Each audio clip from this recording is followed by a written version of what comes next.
सरकार दोस्तों आपको शिक्षण के बारे में बहुत सारी मालूमात दी है, लेकिन वक्त है कुछ ऐसे लोगों से मिलने का जिनके सहारे हम अपने घरों में बहुत ही सुकून से और इत्मीनान से रह सकते हैं।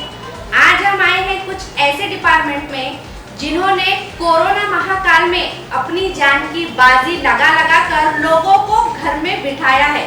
लोग मान नहीं रहे थे, तब भी इन्होंने हर तरीके की कोशिश कर कोरोना से कई लोगों को बचाया है।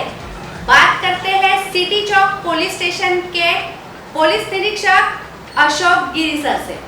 तो आइए हम इनसे बात करते हैं, क्योंकि इन्हें अभी सिटी चौक के लिए चुना गया है। तो खड़की समाचार में आपका स्वागत है सर। Thank you. आगामी जो गणेश उत्सव आया है अपने औरंगाबाद शहर में या पूरे महाराष्ट्र में, तो मैं अपील करना चाहता हूँ तमाम लोगों को कि जो आप बाहर निकलते हैं तो मास्क पहन के निकलिए, क्योंकि अभी कोरोना गया नहीं है, तीसरी लहर का ही चल रहा है, तीसरी लहर आने वाली है ऐसा बोल रहे हैं। फिर भी पेशेंट अपने दिन ब दिन बढ़ रहे हैं। तो मैं पूरे जनता को ये अपील करना चाहता हूँ कि आप सोशल डिस्टेंसिंग का पालन करिए, ज़्यादा गर्दी मत करिए, और जब भी बाहर निकलते तब मास्क पहनिए, और जो महाराष्ट्र शासन ने गाइडलाइन दी है उसका पालन करना चाहिए। ये मैं आपके माध्यम से तमाम जनता को आह्वान करता हूँ। सर, सिटी चौक पुलिस स्टेशन औरंगाबाद का बीच का हिस्सा है और यहाँ जिम्मेदारियाँ बढ़ जाती है, तो सबसे ज़्यादा बाहर वाले पुलिस स्टेशन में आपकी नियुक्ति की गई, तो जाहिर सी बात है सर आपकी जिम्मेदारी बहुत बढ़ गई है। तो सर क्या कहना चाहेंगे आप इसके बारे में, क्योंकि बहुत ज़्यादा यहाँ पर जिम्मेदारियाँ होती है। सर क्या कहना चाहेंगे आप इसके बारे में? नहीं, ऐसा कुछ नहीं है। पुलिस का काम तो रूटीन का रहता है। जब क्राइम रहता है या और कोई जो काम रहता है या कायदा सुव्यवस्था रहती है या कोई वीआईपी दौरे रहते हैं, बंदोबस्त रहते हैं, वो हर उसको अलग टाइम देके या उसको स्पेसिफिक उसका ये करके अगर वो मसला अपन ये करें तो वो निपट जाता है। ऐसा कुछ ये नहीं है, और बाहर भी ऐसा कुछ लगता नहीं है। रूटीन काम है, वो करना चाहिए, और मुझे ऐसा कुछ लगता नहीं है यहाँ पर।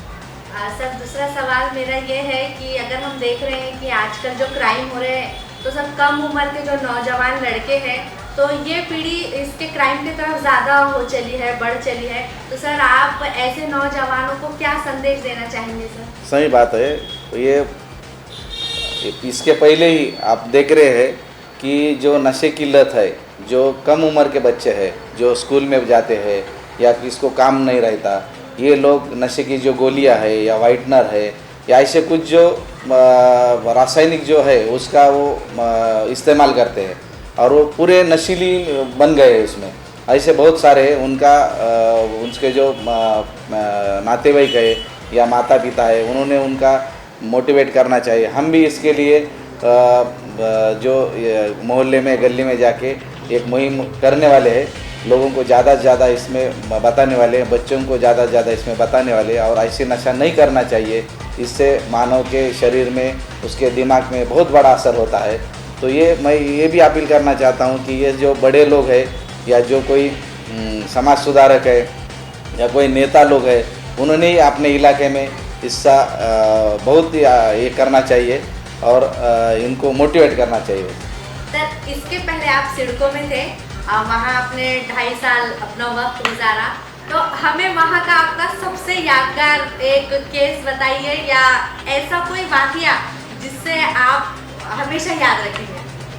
नहीं, सिडको में ज़्यादा स्लम एरिया है, अंबेडकर नगर है या कोई सिद्धार्थ नगर है, मिसारवाड़ी है, और N5 से लेकर N12 तक बहुत पॉपुलेशन है वहाँ पर। तो वहाँ जो मसले हैं वो ज़्यादातर मियाँ बीवी के या आपस में जो अड़ोसी पड़ोसी है इनके छोटे छोटे कारण से वहाँ होते रहते हैं। एक ऐसा किस्सा मैं बताता हूँ आपको कि हाल ही में जादव मंडी में एक मर्डर हुआ था जो अनडिटेक्ट था। बोले तो उसकी पहली जिसका मर्डर हुआ वो भी अपने को समझ में नहीं आ रहा था, उसका नाम भी नहीं मालूम था और किसने किया वो भी नहीं मालूम था। लेकिन वहाँ की टीम बहुत अच्छी थी और वो इन्वेस्टिगेशन मेरे ही तरफ था। एक 16 दिन में उसका हमने पूरा तपास लगाया और जिसने मर्डर किया उसको 16 दिन के अंदर अरेस्ट कर दिया। तो ये एक बड़ी चुनौती थी, उसके लिए सब लोग काम कर रहे थे, लेकिन वो हमने उसका इन्वेस्टिगेशन के वो डिटेक्ट कर दिया उन्होंने।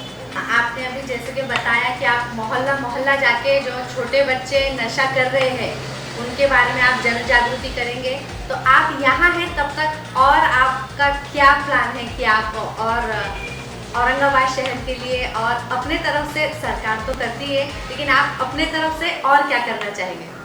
नहीं, यही है जो अपने तरफ से जो क्राइम रहते, छोटे छोटे क्राइम रहते, छोटे छोटे जो एनसी रहते, उसमें ज़्यादा दखल देना चाहिए। हमारे माननीय सीपी सर का यही कहना है कि जो छोटे झगड़े रहते उसको अपन जल्दी से निपटाएंगे, उसको जाके जल्दी दखल देंगे तो बड़ा इशू नहीं होगा।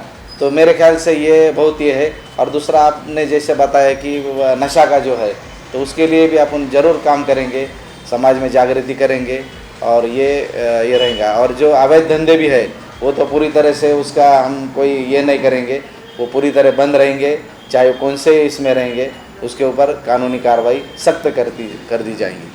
छोटे बच्चे जो नशा कर रहे हैं सर, तो कौन है सर इसके पीछे जिम्मेदार, या किसके वजह से इसको चालना मिल रही है? और बहुत सारी जगह देखा जाता है कि छोटे बच्चे जिनको पता भी नहीं है कि नशा क्या है और उसके बाद क्राइम क्या होता है, तो कौन है इसका जिम्मेदार? ना, अब ये अपन नहीं बता सकते, लेकिन इसके जिम्मेदार कहीं ना कहीं सब समाज ही है, क्योंकि सब जो अपने बच्चे हैं उनके तरफ माता पिता ने ध्यान देना चाहिए। जो पेरेंट्स है उन्होंने उसका देखना चाहिए अपना बच्चा कहाँ जाता है, क्या करता है, ये सबसे अहम है। ये जब ध्यान रखेंगे तो मेरे ख्याल से इसमें से जल्दी बाहर आएंगे। अगली बार खड़की समाचार में किसी ऐसे ही व्यक्तिमत्व से मिलेंगे, तब तक के देखते रहिए खड़की समाचार।